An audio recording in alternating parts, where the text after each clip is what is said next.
Hi guys, my name's Dan Kennedy. I'm a celebrity and fashion photographer. I'm based in London.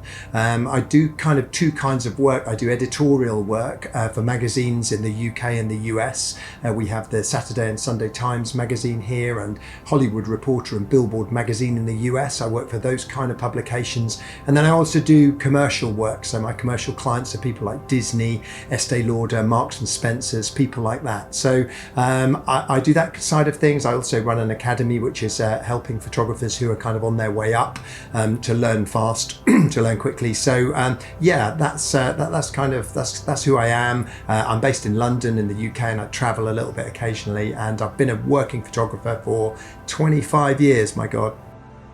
So I first got into photography when I was 18 years old. I worked at my local newspaper in the east of England, here in the UK, and I got a job as a runner, running around faxes and various things in the newsroom. It was a really busy newspaper office, and I was really into music and really into live bands, and I managed to blag.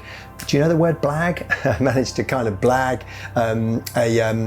a pass to the local music venue that would get me in to photograph bands. And what I did was I gave the pictures I took of the bands to the local newspaper where I was working as a runner, and I gave them to them for free, and they would give me film in return. And what happened was that led to me getting my first published picture with my name on, which was like a massive rush for me. So I did a year of shooting for free, photographing the local bands, loved music, so that was really great, and I was getting some work published. So I got a staff photography job at the local paper after I'd finished my London photography course, you do everything when you work for a local paper. It might be fire at the local hotel or cow stuck in a ditch. Believe me, I did that. I can show you the picture. Cow gets stuck in the ditch, take a picture, wait for the fire brigade to come. They pull the cow out, take a picture.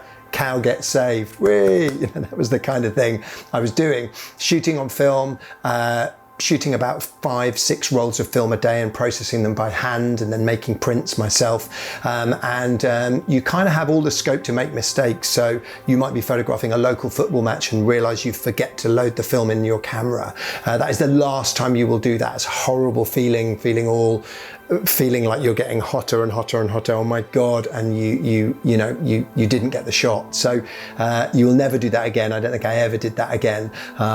We probably had some technical problems years and years later, but never forgetting to load the film. So you can make all these mistakes. So I learned a lot. I was doing that for 3 years, and then I worked for a news agency in the middle of the UK, which was like a step up. It was a lot more pressure, and I was working for national newspapers covering a big area, and that was really good, but no chance of mucking up there. You were very competitive. Maybe there was another photographer from a rival agency would turn up to a small plane crash, and you'd be the one trying to get the picture, and maybe he'd be at the other side of the field, and would he get a better picture? So a lot more pressure. So I did that for 2 years, and then I went down to London, and everybody said, oh, don't go to London, there's no space, it's full up, and there's not much work, and I don't know, sometimes you have to listen to your gut. So I took out a £15,000 loan and I bought the first digital camera, 2 of them, Nikon D1, and I also took out a finance agreement for a car for £15,000,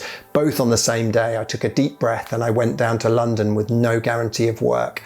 When I look back at that from a risk point of view, God, I don't think I would do that now. It was quite risky. I just arrived in London and started calling people at the newspapers. Hi, I'm fresh. I'm from Norfolk. Do you have any work? And eventually I started getting some jobs. So I worked for quite a few newspapers doing kind of news photography, and I ended up getting sent all over the world. So I learned loads doing that. It was fascinating. I was in my 20s.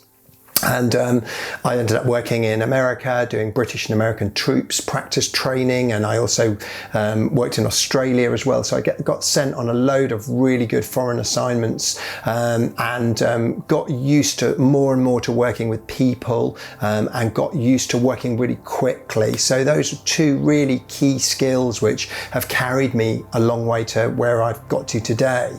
Working quickly, I know, is why I get chosen now, and also because of how I am with people. So those were the two things that were learned day in, day out in my 20s, and I'm now in my late 40s. So and so I came back from doing a lot of traveling, and I realized I didn't want to be kind of still working on the road, so to speak, as a news photographer. So I had a bit of luck, and I met an agent who looked after celebrities, and she took a chance on me and booked me to do a job in Miami, which was my first kind of real break. And I was super nervous, shooting on film, flying over to Miami to photograph Rachel Hunter, who was at that time was like a supermodel. So I was sort of super nervous and only just about knew what I was doing. But sometimes you've got to take those kind of blind kind of leap of faiths, and I kind of made it work. I had a great assistant with me. That was another really important thing.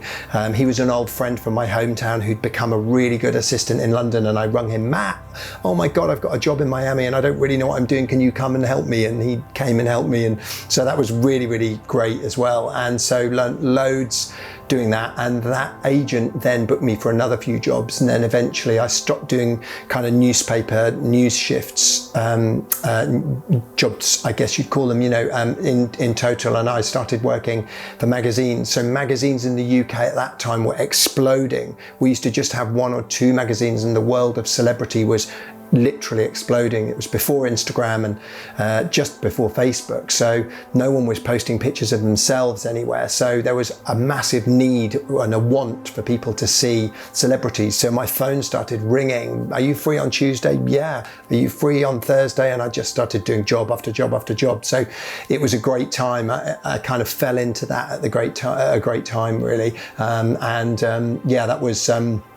That was a really great experience then, starting off, moving over from the world of news photography into the world of kind of studio-based portraiture.